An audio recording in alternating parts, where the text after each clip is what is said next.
বলিউডের দুই মেগাস্টার, একজন ভাইজান সালমান খান, অন্যজন গদার ম্যান সানি দেওল। এই দুই তারকার সিনেমা যখন একসঙ্গে বক্স অফিসে আসে তখন দর্শকরাও বসে থাকে না। কিন্তু এবার কাহিনী একটু আলাদা।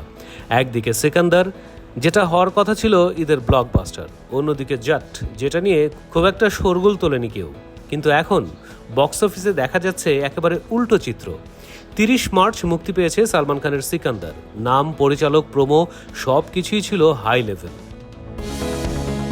প্রথম দিকে আয় 26 কোটি, দ্বিতীয় দিনে 29 কোটি। সবাই ভাবলো ভাইজান এবার ফিরছেন পুরনো ফর্মে।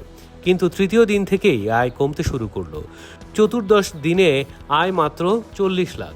এখন পর্যন্ত মোট আয় 108 কোটি 50 লাখ।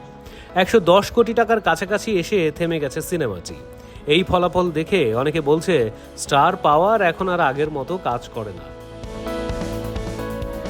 এবার আসি সানি দেওলের জাটে। 10 এপ্রিল মুক্তি পেয়েছে সিনেমাটি। শুরুটা ছিল একটু ধীর। প্রথম দিন 9 কোটি 5 লাখ, তৃতীয় দিনেই 10 কোটির উপরে।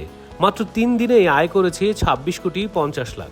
আর দর্শক যা বলছে তাতে মনে হচ্ছে সানির এই গদের মুডের কামব্যাক একদম জমে ক্ষীর হয়ে গেছে।